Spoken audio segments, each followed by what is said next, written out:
leukemia is a malignant neoplasm of hematopoietic cells. After we talked about differentiation of the cells into lymphoid stem cells and myeloid stem cells, it's time to talk about malignancies associated with those types of cells. So leukemia will involve immature lymphocytes and their progenitors in bone marrow.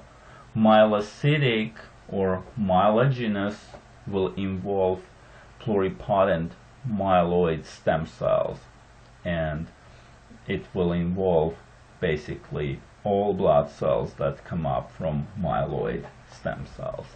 So this is the differentiation of lymphocytic and myelogenous. So lymphocytic, of course, at the end will affect B cells and T cells, natural killer cells. Myelogenous will affect eosinophils, neutrophils, basophils, platelets, and even erythrocytes. But these are two main types. Let's talk about myelocytic leukemias or myelogenous. Again, this is the diagram that represents the development of the leukemia, myelocytic leukemia. So what happens, we still have our multipotent stem cell, which will give rise to common lymphoid stem cells and neoplastic myeloid stem cells on the other hand. Little exclamation point represents the malignancy on this diagram. So lymphoid stem cells will be hopefully normal, and but on the other hand, the myeloid stem cells will give neoplastic precursor cells with all their respective commitments, and eventually this will result in abnormal monocytes or leukocytes. So again, if we go back to the beginning of the lecture to see the maturational stages, this helps you to understand how the myeloid stem cells become an abnormal abnormal monocyte or leukocyte. So, and in the origin is multipotent stem cell, which will give the origin of the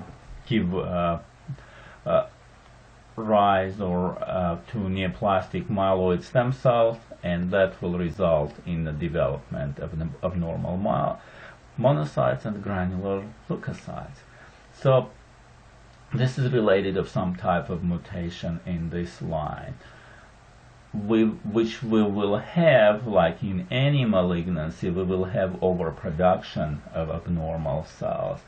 And when we have overproduction of the cells, we are spending resources as energy on this, and other cell types that are not malignant will not keep up with this, and production of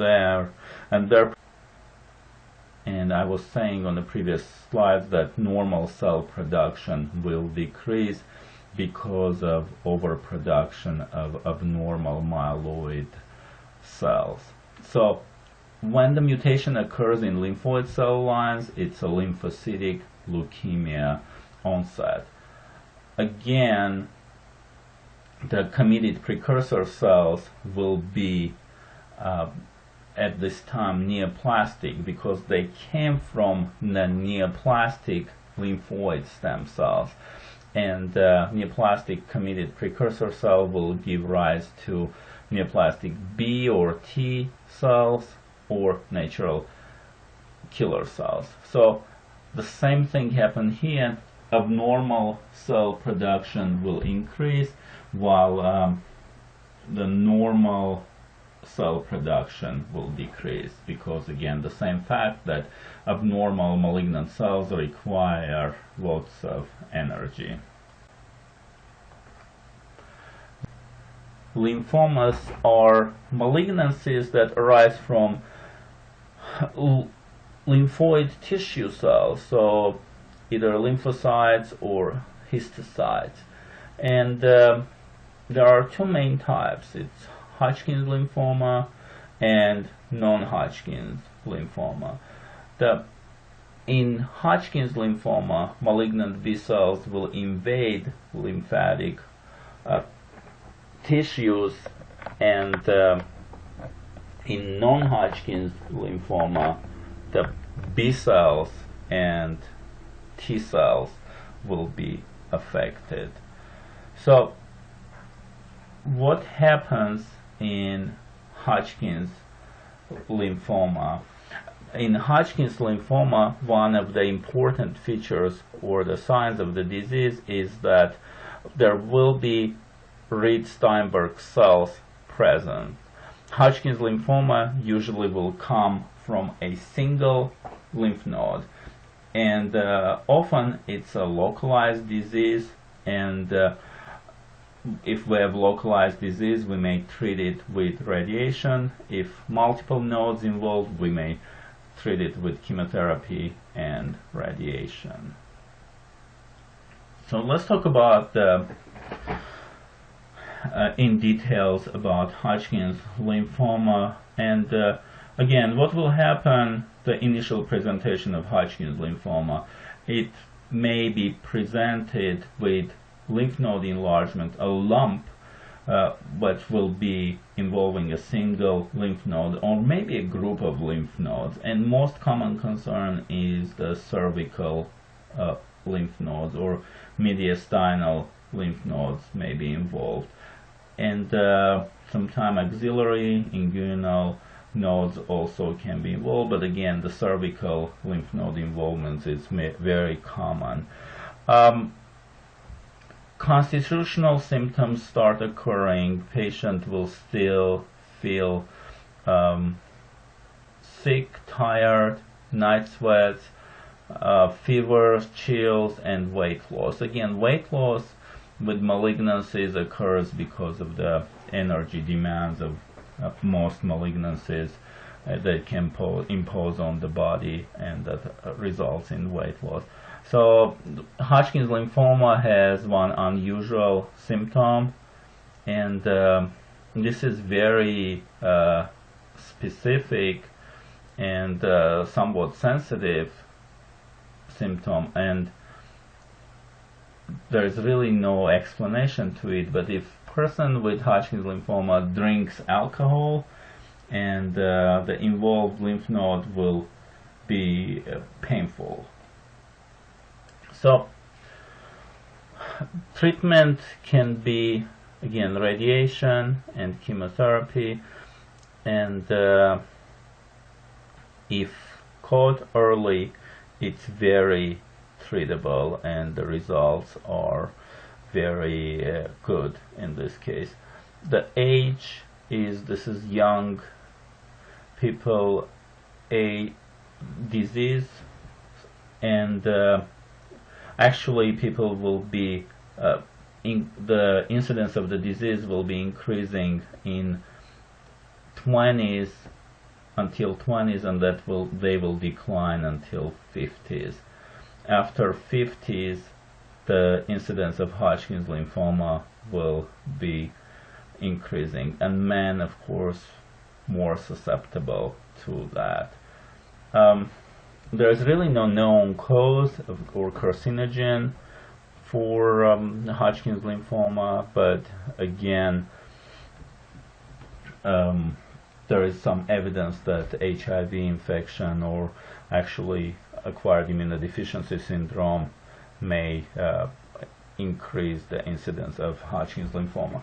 To summarize, Hodgkin's lymphoma will be Reed-Steinberg cells will be present, and the patient will present with constitutional symptoms, may have only one node involved. Ingestion of alcohol may cause pain in the node, and the cure rate is relatively high if the disease caught early. So non-Hodgkin's lymphoma are neoplastic tumors, again composed of lymphoid cells. Again, the etiology unknown. Basically, we don't know what happens, but some may tie that Epstein-Barr virus presence can affect the incidence, and also with HIV, the increase have seen with HIV, and also people with immunosuppressor therapy. What happens here in non-Hodgkin's lymphoma? Malignant transformation can occur both in T or B cells, while in Hodgkin's it's only B cells. Again, there is a potential to spread to various lymphoid tissue through the body, and disease may affect many vital organs such as liver, spleen, and travel through the lymphatic system. So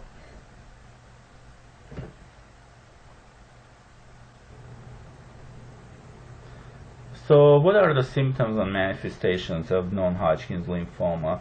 This again will depend on type of lymphoma, and with non-Hodgkin's there are variation of different type of lymphomas and different type of different manifestations for the disease, but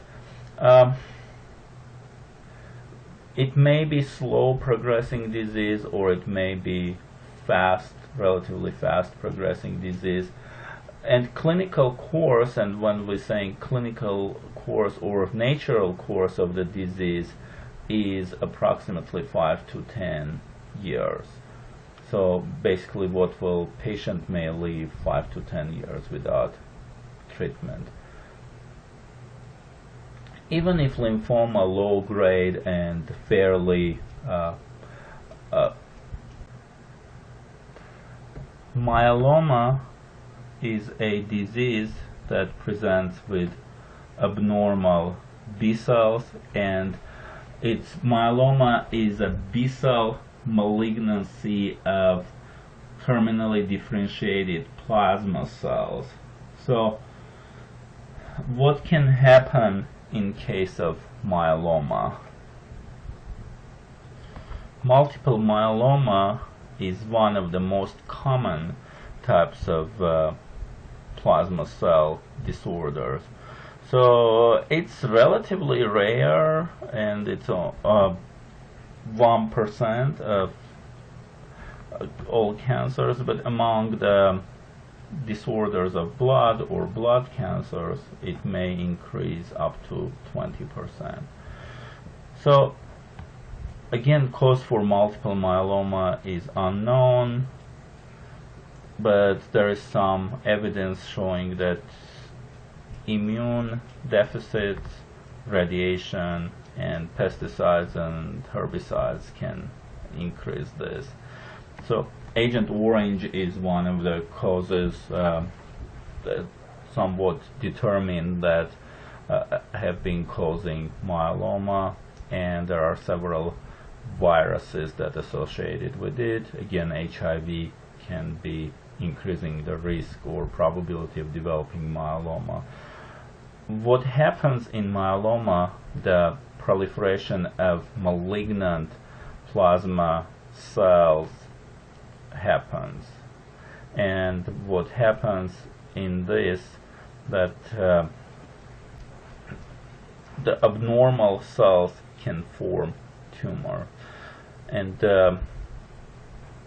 multiple myeloma will involve bones and bone marrow, and also involve the proliferation of marrow plasma cells, which can lead to bone disorders such as bone resorption, and if bone resorbs, bone will be destructed and fractures will occur.